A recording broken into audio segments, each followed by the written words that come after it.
Bonjour à tous, je m'appelle Maxime Roussinier, je suis conseiller en investissement financier, modérateur de Reddit Vos Finances et modérateur de Vos Sous.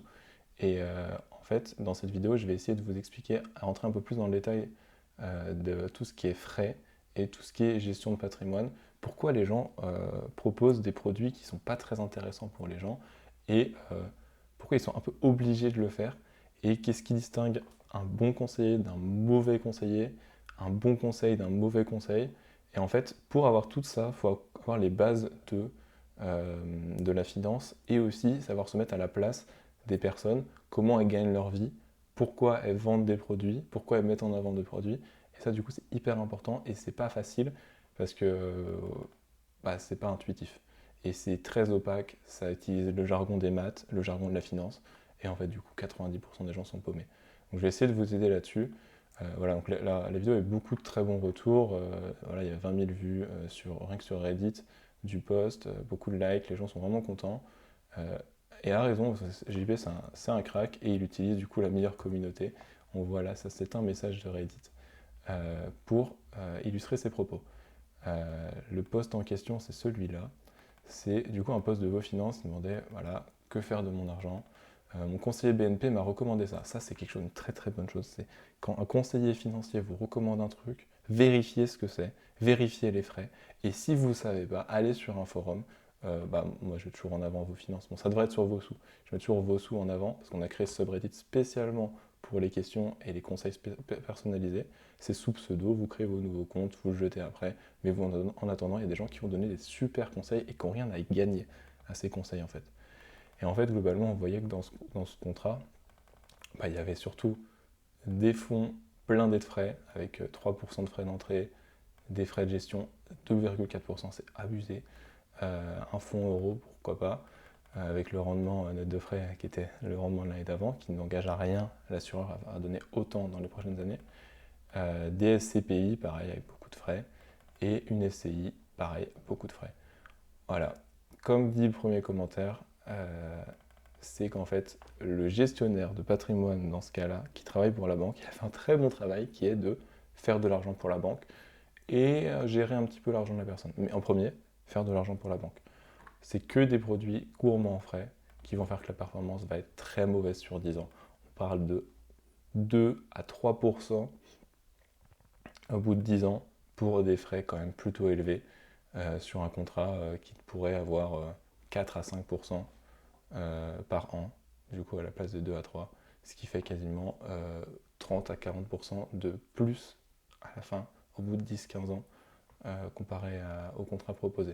Donc c'est clairement mauvais, et les gens, il faut bien comprendre que c'est mauvais. Mais là, c'est un peu le fait que tout le monde s'attaque à ce contrat, ça montre vraiment qu'il y a une énorme faille, du coup, entre l'ancien monde et le monde dans lequel ça c'était ok, et le monde actuel vers lequel on va, qui est de c'est bon, les gens ont capté, il faut arrêter de balancer des frais partout. Mais du coup, moi je suis très content que les banques fassent ça, parce que ça m'apporte du business et un avis comme ça des gens objectifs, c'est ce que je fais pour vivre. Je fais des bilans pour mes clients et s'ils ont vraiment du mal, je gère les investissements. Mais en tout cas, à aucun moment je proposerai quelque chose avec des frais aussi énormes parce que c'est juste non éthique à mon avis. Mais chaque conseiller a son éthique. Pour moi, c'est l'ancien monde. Peut-être que j'ai tort, mais du coup, on va continuer de creuser. Et je vais vous expliquer pourquoi on se retrouve à avoir des frais aussi élevés et pas d'alternative. En fait, sur Vossou, on voit beaucoup d'exemples de personnes qui essayent de s'améliorer, etc. Il y a beaucoup de gens qui parlent. Il y a pas mal de choses. Enfin, si je regarde les stats, si je regarde le nombre de visiteurs sur ce subreddit est énorme et le nombre de posts est quand même élevé. Quand même, après 400 posts, il y en a qui sont modérés, c'est notre travail bénévole, mais il y en a quand même 400 qui sont postés tous les 30 jours. Ça fait à peu près une dizaine de posts par jour. C'est pas mal. Et ensuite, il y a les commentaires.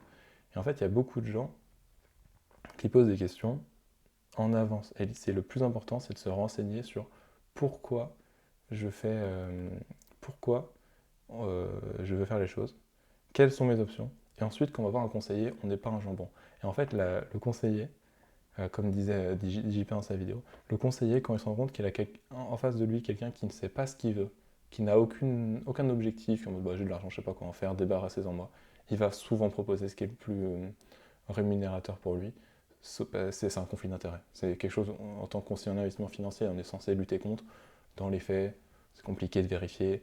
Les gens disent que c'est leur croyance de croire en un produit qui ont plus de frais. Bon, pas grand monde qui est dupe, hein, que le but c'est pas la croyance personnelle, ou alors ils le croient parce qu'il y a plus de frais, parce que c'est plus rémunérateur. Mais du coup, il y a aussi des belles histoires, je vous les montrer avant de partir dans les stats, c'est tout ce qui est remerciements. Il commence vraiment à y en avoir beaucoup.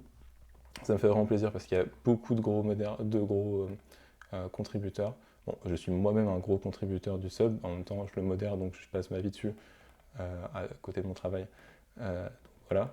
Mais en fait, il y a beaucoup de choses où en fait on voit des gens qui ont réussi à éviter les pratiques des mauvais gestionnaires. Et ça fait plaisir. Parce que c'est-à-dire que les bons gestionnaires auront réellement du travail et auront une réelle utilité de conseil et pas juste des personnes qui ne savent pas quoi faire. Et du coup, le niveau de rentabilité moyenne de l'investissement des Français va vraiment exploser dans les prochaines années parce qu'en fait, on va se débarrasser des intermédiaires qui se gavent sur les frais. Et comme exemple, du coup, là par exemple, on a un utilisateur qui dit qu'il y a un mois, il ne connaissait rien à ses finances personnelles, il a eu une recommandation d'un CGP qui l'a approché,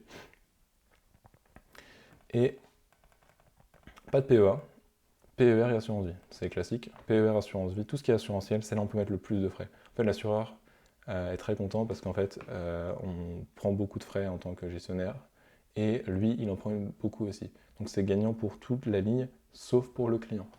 Et en fait, il s'est rendu compte que ça ne correspondait pas du tout à ce qu'on lui disait. Et même quand on lui a parlé, quand la personne là sur vos sous a parlé de PEA, on l'a rapidement balayé le sujet. Quand tu as 30 ans, que tu as pas mal d'épargne et que tu as toute ta vie devant toi pour épargner, tu balayes pas le PEA. C'est un gros red flag. Ça, c'est un truc qui est important. Pour moi, le deux tests pour un client, c'est qu'est-ce que tu penses des PEA et qu'est-ce que tu penses des produits structurés. Si le conseiller dit que le PEA, ça sert à rien, hop, gros red flag. Si le conseiller dit que les produits structurés, c'est une bonne chose, gros red flag. Pour moi, c'est très mauvais. C'est situationnel. J'en ai jamais utilisé, j'en ai jamais conseillé. Pour moi, c'est juste l'idée de t'achètes un truc qui a déjà perdu 10% de sa valeur. Je vois même pas pourquoi c'est envisagé par les investisseurs. Voilà. Et du coup, l'autre chose de ce poste qui était intéressant, c'est en plus de donner du mauvais conseil, certains gestionnaires demandent 10 contacts, 10 recommandations. Donc la personne n'a même pas signé et elle est déjà en train de demander des recommandations. Perso, je le fais, demander des recommandations, c'est normal quand on est un conseiller, parce que si on le fait avec le bouche à oreille, c'est compliqué de vivre autrement, mais tu le fais quand le client a payé, a reçu son service et qu'il est content ou pas, tu peux le faire à ce moment-là, mais pas avant même de travailler ensemble. Il ne connaît pas ton travail. Demander des recommandations avant même de travailler, c'est... Enfin, moi, je trouve ça fou. Et surtout, en fait, l'idée, là, c'est... dans les gestionnaires de patrimoine, c'est des commerciaux, et leur but, c'est de gérer, de prendre le maximum d'encours. Ils mettent des frais d'entrée sur leur... je vais parler un peu plus du détail. Bref, c'est de récupérer le maximum d'encours, et c'est pas le plus intéressant pour le client.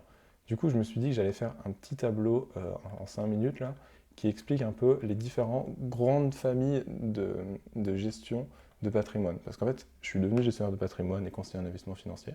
J'adore la partie noble de donner un conseil objectif dans la situation du client. Ça, c'est top.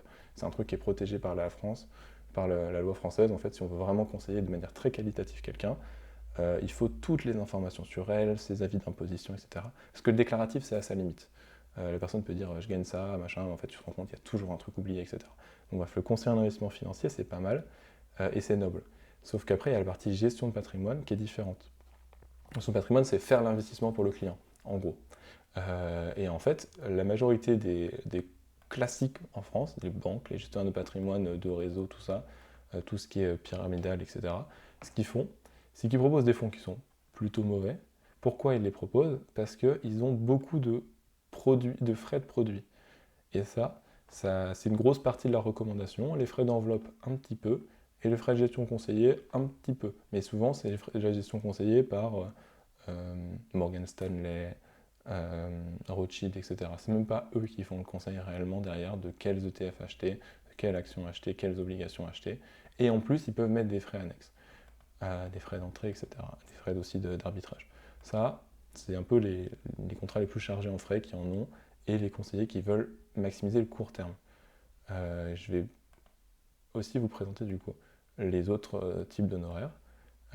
Mais ouais, la partie classique, vraiment 95% de gens qui vont parler de faire l'investissement pour toi, ils vont parler du coup de modèle classique français dans lequel il y a des frais partout et des mauvais fonds. Et c'est ça du coup qui est attaqué du coup par la vidéo de Crésus et qui est un peu mon combat. C'est pour ça que je suis conseiller financier depuis à peu près un an. Bah, c'est pas en fait, il y a moyen de bien faire le taf en étant 2-3 fois moins cher. Le mieux, c'est de tout faire tout seul. Mais ça, je vous le présente après, grâce au tableau. Ce magnifique tableau, du coup, je commence par la qualité des fonds. Vu que c'est que des fonds qui ont des rétrocessions, c'est pas les meilleurs fonds. Parce que le but, c'est d'être un petit peu une vache à lait pour le gestionnaire de patrimoine. Il met l'argent de son client dedans, il récupère de l'argent. C'est magique, ça s'appelle les rétrocessions. Tout le business model des gestionnaires de patrimoine et des banques est basé là-dessus. Tous les vieux utilisent ça. Et c'est pas le plus vertueux. Il a beaucoup de soucis. Voilà, il y a toujours des exceptions. C'est pas le modèle qui dit que quelque chose est bien ou pas bien. C'est comme quand on est conseiller en investissement financier indépendant ou non indépendant, non ou non indépendant. C'est pas dire qu'on est bon ou mauvais. Mais voilà, c'est celui-là, gros red flag, parce qu'en fait, les frais, ouais, ça s'accumule à, si on fait les frais totaux, au moins 3% par an. C'est la moyenne de l'autorité de marché financier. J'ai pris l'exemple d'une assurance vie, hein. Je compte même pas le PEA parce que c'est tellement peu recommandé. Moi perso je recommande, c'est même la base, je vois même pas pourquoi les gens ne recommandent pas. Mais voilà, ils cherchent pas, on leur dit de pas vendre ça, ils ne le vendent pas, j'ai l'impression. Mais même les banques se mettent à en proposer, et ça c'est cool pour les PE. Mais bref, là j'ai fait le modèle, l'exemple d'une assurance vie, donc le truc classique des Français. Ensuite, il y a les honoraires français. Du coup, c'est honoraire, du coup, c'est plus des rétrocessions. Euh, Là, ça va être du coup, en principe, il y aura moins de frais sur les produits. Voilà, on peut avoir des énormes frais là et des énormes frais là. Bon, je vois pas pourquoi tu fais les honoraires si tu prends énormément de frais de rétrocession. Là, tout client, il va vraiment rien gagner sur son argent et il va s'en aller rapidement. Mais du coup, pour les honoraires français, tu peux utiliser du coup des meilleures enveloppes d'investissement. Par exemple, moi je travaille avec une enveloppe qui a un peu moins de 0,5% de frais sur les unités de compte annuellement, c'est pas mal. Mais du coup, en échange, en principe, tu mets moins de frais sur les produits. Tu proposes des bons ETF, tu proposes des bons fonds obligataires. Donc normalement, tu réduis beaucoup les frais. Tu passes de à peu près 2% en moyenne à 0,5%. Voire moi, genre ceux qui sont sur l'assurance vie que je distribue, c'est moins de. C'est 0,3%, 0,2%. Ça dépend en fait. Mais bon, il y en a qui sont à moins de 8 points de base, donc 0,08%. C'est très faible. Mais bon, on s'en fout. L'idée, c'est de montrer que quand on passe en honoraire français, on perd quand même une bonne partie des frais. On passe de 3% à 1,5%. On divise par deux les frais. Ça veut dire que sur 10 ans, au lieu de payer à peu près, de perdre à peu près 40% de son investissement en frais, on perd à peu près 25%, 20-25%. En fait, c'est divisé par deux, quoi. C'est vraiment énorme. Je pourrais faire les simulations, mais en fait, c'est des familles, et du coup, les chiffres précis sont compliqués à avoir, mais j'essaie de me présenter. Et là, du coup, on peut avoir un petit peu des meilleurs fonds. Et les honoraires anglais, qui sont pour moi les meilleurs, que je mets le plus en avant, qui sont compliqués pour les clients, parce qu'en fait, ils doivent te payer tous les ans. En fait, ils doivent payer leur conseiller tous les ans. Mais en échange, le conseiller peut réellement faire son taf de donner un conseil de très bonne qualité. Moi, c'est ce que j'essaye de mettre en avant, c'est qu'en fait, il y a moyen. Alors, j'ai mis 0,5 à 1%, moi je suis à 0,3%, 0,33%, je crois, des encours. Je vais monter mes tarifs. Mais l'idée, c'est de montrer que c'est à peu près la même chose que sur les honoraires français, que sur les honoraires français, sauf qu'on peut donner encore des meilleurs fonds. En fait, il y a il y a des trucs pour les particuliers qui sont géniaux et on peut les utiliser. Et par exemple, pour les assurances vie, il y a un super contrat de Linksea, le Linksea Spirit. Il a un très bon ETF monde, il a des ETF obligataires qui sont OK tiers, et il est très, très, très facile à gérer par un particulier. Du coup, avec des honoraires anglais, même sur une assurance vie, on y gagne quand même. Aussi, là, globalement, normalement, c'est 0% de frais annexes, hein. Je mets toujours 0 à 0,5% à 5% parce qu'il y a certains conseillers qui peuvent monter et descendre leurs frais. Mais normalement, on a vraiment 0% là de frais d'entrée, de frais d'arbitrage. Donc c'est vraiment, vraiment top. Par contre, le bilan du conseiller va être beaucoup plus cher. Pourquoi les gens, enfin, je vous ai présenté les trois, mais pourquoi du coup les gens, ils vont quand même aller voir le classique français? Parce que tu as quelqu'un qui vient, il dit qu'il est gratuit, enfin le conseil est gratuit, et ensuite il se rémunère sur les investissements. En fait, il se rémunère tellement sur les investissements, quasiment 2 fois plus de frais au total que si on passe par un gestionnaire de patrimoine qui est un petit peu éthique et qui utilise des systèmes par honoraire. Ben en fait, le bilan, il ne sera pas gratuit si on a vraiment plus de qualité, parce qu'en fait, il faut se mettre à la place du gestionnaire de patrimoine. On va dire, un gestionnaire de patrimoine qui gère bien, je crois qu'après quelques années, il a près de 10 millions d'encours. Moi, je sais qu'après quelques mois, je suis quasiment à 1 million d'euros d'encours. Et du coup, voilà, ça monte si tu es plus ou moins bon commercial, si tu as plus ou moins de recommandations. Mais du coup, tu peux avoir des. Tu dois vivre en fait. Tu dois, pour un gestionnaire de patrimoine qui n'est pas mauvais, je veux dire, dans n'importe quel domaine, il pourrait gagner à peu près l'équivalent de 3000 euros net par mois. Voilà, moi perso, je suis ingénieur de base, je me suis fixé à 3000 euros grand minimum, parce que sinon je gagne moins d'argent que dans le privé. En CDI, à quoi bon prendre le risque? Donc je me suis mis à un niveau de tarif que je voulais, tout ce que normalement tous les professionnels font. Tu mets un tarif que tu veux, tu déduis ton chiffre d'affaires par rapport à ton business model. Et du coup, tu te rends compte qu'à peu près, si tu gères 15-20 millions d'euros d'encours, parce qu'après la moyenne, j'ai l'impression au bout de quelques années, si t'es pas trop mauvais en gestion de patrimoine, tu te retrouves du coup à avoir, tu peux faire le calcul, en cours 15 millions, hop, hop, 2, 3. Si je fais par exemple sur le modèle de rétrocession,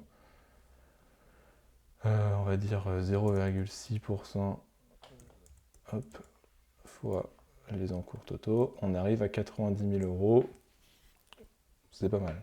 Là, c'est vraiment un business qui commence à tourner, 90 000 euros, tu divises à peu près par deux pour avoir le montant que tu vas avoir en salaire, un peu plus parce qu'il y a quand même des charges fixes. Donc voilà, tu arrives à vivre avec 3-4 000 euros, 3 500 euros par mois net, avec 1 million, avec 15 millions d'euros d'encours. Sauf que voilà, donc ça c'est le modèle honoraire français. Donc il faut pas mal d'argent. Mais du coup, quand c'est un classique français, souvent tu as un plus petit patrimoine, un plus petit portefeuille, parce qu'en plus les gens s'en vont au bout d'un moment parce qu'ils se rendent compte qu'ils se font arnaquer en fait, enfin, qu'ils payent beaucoup de frais. Ils se font pas arnaquer, c'est eux qui ont signé, mais voilà, ils l'ont fait, ils se rendent compte que c'est pas rentable, ils vont ailleurs. Aussi, l'encours grandit beaucoup moins vite quand tu mets beaucoup de frais en tant que conseiller. Et du coup, ces conseillers-là, ils prennent beaucoup de frais et ils sont gratuits. Sauf que du coup, ils peuvent offrir le bilan, là où les autres, vu qu'ils gagnent moins d'argent, je dirais même à 15 millions, on va dire avec un bon portefeuille, tu gagnes pas très bien ta vie. Et du coup, le fait d'avoir des bilans payants, ça fait un peu de beurre dans tes épinards et c'est pas mal. Et dans le modèle anglais, vu que tu prends en principe encore moins de frais, le bilan est encore plus cher. Pour avoir un avis d'un crack full honoraire, c'est hyper cher. Parce qu'en même temps, le crack full honoraire, il sait que tu vas pouvoir partir avec son avis et faire les choses toi-même, ce qui est hyper vertueux. Mais du coup, il faut accepter en tant que client de payer 1000 balles, peut-être 2000 euros, pour avoir l'avis de quelqu'un qui a passé 5 heures avec toi en entretien, pour être sûr, toi, ta femme, tes enfants, bref, avec les gens de ton foyer, pour comprendre les objectifs, tout ça, ton aversion au risque, etc. 5 heures à peu près d'interview et à peu près 5 heures aussi de travail, de propositions d'investissement qui soient en architecture très ouverte. C'est même plus ouverte, c'est très ouvert. On propose tout ce qui existe. Donc en fait, c'est un peu paradoxal, mais plus on paye le bilan cher, mieux c'est, en principe. Après, il y a des gens, ça ne les emmerde pas d'être dans le modèle français, avec des frais d'entrée du coup énormes et d'un bilan payant. Parce qu'en fait, le client, il a l'impression que c'est qualitatif, parce qu'il a l'impression d'avoir sur un modèle français ou anglais, il ne comprend pas grand-chose, et il se retrouve du coup à avoir les inconvénients de tous les mondes. Donc voilà, ça c'est à éviter. Et pour moi, le plus important, c'est de se mettre à la place du conseiller et d'imaginer pourquoi il vient vers vous, pourquoi il vous conseille ça, et comment il est rémunéré. Quand on est rémunéré via la moitié à peu près des frais de produit, la moitié à peu près des frais d'enveloppe, bon là, il n'y a pas de rétrocession là-dessus, hein. Là il y en a. Voilà, quand on est rémunéré à la vente de produits qui sont blindés de frais, voilà, c'est comme quand il y a un vendeur de voiture qui vient vous voir avec sa nouvelle voiture géniale, beaucoup de chances que ça soit celle la plus blindée de frais et qu'il faille s'en aller. Euh, voilà. Et l'idée en fait de cette vidéo, c'est vraiment de vous montrer, il faut se mettre à la place du conseiller, faut se former et tout ira mieux. Et du coup, je vais finir cette vidéo par vous montrer. C'était totalement le bordel, mais j'espère que ça rendra bien et que ça vous intéressera quand même. C'est pour vous montrer le wiki de vos finances, qui est toujours caché et toujours du mal à voir. Le wiki de vos finances, qui est pour moi le meilleur endroit pour se former. J'ai pas mal travaillé dessus. Et en fait, il faut aller là, à droite. Peut-être que vous l'avez en français, vous. Mais voilà, il faut aller là, wiki, community bookmarks, index. Et dedans, il y a vraiment tout. Euh, et il y a les bases. Et pourquoi un PEA, c'est intéressant. PEA assurance vie, que mettre dans un PEA. Et c'est écrit et revu par des cracks. Il y a aussi des personnes qui n'y connaissent pas grand-chose qui vont venir dessus. Mais là, par exemple, c'est la vie qui date d'il y a carrément 4 ans, ça date, hein, mais on t'explique la fiscalité dans les détails d'une assurance vie d'un PEA. Par exemple, l'assurance vie PEA sont souvent comparées, quand on a beaucoup d'argent, en fait, de tout mettre dans une assurance vie, les abattements de 9 000 euros de plus-value quand on est en couple deviennent vraiment faibles. En fait, on ne peut pas tout retirer du coup sous l'abattement. Alors que le PEA, on peut y aller. Euh, et bon, globalement, ce qu'il faut retenir, c'est que tout ce qui est bancaire est moins gourmand en frais que tout ce qui est assurantiel. Et ça, du coup, si un conseiller vous propose que de l'assurantiel, pareil, c'est un red flag. Il y a des très bons courtiers qui travaillent du coup sur la partie bancaire, mais en fait, vu qu'il y a moins de frais et que si le conseiller, du coup, je remets mon tableau, et il est dans la catégorie classique français, bah lui, il va pas avoir les frais d'enveloppe, il va pas pouvoir mettre ses frais de gestion conseillers qui ne sont pas son conseil, et du coup, les frais produits, ça va pas être grand-chose. Donc en fait, il faut vraiment que vous réfléchissiez au total, à la vue d'ensemble de je suis dans, enfin, il faut le faire partout, mais je suis dans une situation, je suis la personne qui cherche l'information. En face de moi, il y a quelqu'un qui s'y connaît. Son conseil, du coup, si la personne ne me dit pas comment elle est rémunérée ou que la rémunération c'est sur mes investissements, t'inquiète, il faut faire attention parce que si c'est sur mes investissements et que le business model est bien construit et que par exemple il y a les honoraires qui vont jusqu'à 1% grand max, c'est pas, pas très grave, les frais de gestion conseillée. C'est pas très grave si après derrière on pose que des ETF, que le service il est impec, que la personne est toujours dispo, voilà, pourquoi pas. Mais il faut vraiment faire attention et faire attention aux commerciaux. Sur vos finances, on a beaucoup de gens qui viennent, enfin sur vos sous maintenant parce que ça a été décalé, il y a beaucoup de personnes qui viennent parce qu'elles ont été approchées par un CGP. Si je tape CGP ici, hop, voilà, on voit qu'un CGP qui approche des gens, qui pose des questions. Bon, aussi, un vrai problème, c'est les choses, enfin, je ferai peut-être une liste sur les red flags à éviter, à connaître, mais c'est dès qu'on parle d'un pourcentage fixe de rendement. Souvent, c'est des produits structurés et tu payes déjà. Ce qu'il faut voir en investissement, c'est de maximiser son espérance de gain sur le long terme.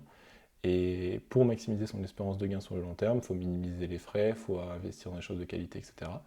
Et déjà, si on ne vous parle pas d'espérance de gain, c'est un peu bizarre, parce que c'est dans cette la base du métier de gestionnaire de patrimoine, surtout pour l'investissement long terme, quand c'est de la défiscalisation ou de l'optimisation de fiscalité quand successoral, bon, c'est différent. Mais si on ne vous parle pas, enfin si on vous parle d'un pourcentage fixe ou de choses simples, c'est vraiment pas bon. Faut toujours enfin moi, à votre place, je me tournerais vraiment sur quelqu'un qui a l'air d'être un expert technique de l'investissement et pas un commercial. Parce qu'un commercial, il va avoir ce biais de vouloir vendre ce qui est le plus rentable. Et on peut le retrouver du coup dans tous les modèles de modèles classiques. C'est pas parce que, comme j'essaie de vraiment le mettre en avant, les fourchettes elles sont très grandes. Par exemple, moi j'ai créé une société qui s'appelle Roussini Investissement. Bah, les frais sont pas dans une de ces catégories. Je propose des honoraires à la française, à l'anglais, mais c'est pas du tout ce niveau de frais et j'ai fait en sorte d'avoir une espèce d'éthique personnelle pour ne pas être mauvais pour le client à long terme. En fait, quand on gère l'argent des clients, il ne faut pas que ce qu'on coûte soit plus cher que ce qu'on rapporte au client. Si on fait investir un client en action, du coup il s'expose à la prise de risque, à la prime de risque des actions, et que le personne ne l'aurait pas fait, bon ok c'est bien. Mais le mieux c'est vraiment de former la personne, faire des honoraires à l'anglaise pendant quelques années, si la personne est capable de gérer elle-même, ensuite elle y va. Et elle aura payé 2-3 ans d'honoraires, et ensuite elle fera tout toute seule, et elle demandera l'avis en payant à l'heure le gestionnaire pour avoir son avis sur une situation spécifique. Et ça pour moi c'est le plus vertueux, et c'est le truc qu'il faut mettre en avant, c'est si on prend un conseil, on veut de la qualité. C'est comme quand on va manger de la viande en France, on mange de la viande de qualité maintenant. On mange de moins en moins, c'est pas pareil pour l'alcool. On prend de moins en moins de choses qui sont pas très bonnes, mais on prend plus de qualité. Et du coup, ça fait un écrémage des personnes qui ne sont pas qualitatives ou qui ont des pratiques qui ne sont pas bonnes. Soit elles vont changer leurs pratiques, soit elles vont couler. Pour moi, c'est très simple. Et là-dessus, bah, je pense qu'il y a un vrai combat et qu'on est sur la bonne voie, notamment grâce à cette magnifique vidéo, grâce à vos sous, vos finances, surtout tous les contributeurs, parce qu'en fait, on arrive à avoir une communauté qui arrive à s'entraider et à sortir de tout ce qui est marketing, commercial, et plus rentrer dans la qualité des conseils, la qualité des produits qu'on va choisir. Et voilà, et c'est grâce à ça que iShares rentre sur le PEA avec le WPEA. Hop, voilà, avec ce magnifique fonds auquel on n'avait pas accès. C'est vraiment pas mal en fait. Hop, c'est grâce au fait qu'on soit picky et qu'on fasse attention à ce qu'on fait avec notre argent que les choses vont bien se passer. Du coup, voilà, j'ai fait une vidéo qui était, je pense, beaucoup trop longue sur le sujet, mais je voulais un peu montrer pourquoi les frais sont random, sont compliqués à comprendre, et comment on peut faire pour se former, pour mieux gérer son argent soi-même ou en demandant de manière ponctuelle à des cracks de l'investissement, plutôt que de subir le fait que des personnes extérieures viennent nous aider à gérer notre argent. Ça devrait être à nous de trouver le bon tiers qui va nous aider, plutôt que le tiers qui vient vers nous. Ça serait quand même beaucoup plus sain à mon avis. Et voilà. J'espère que cette vidéo elle aura été intéressante pour quelques personnes. N'hésitez pas à la partager. Et voilà, c'est tout. Merci beaucoup.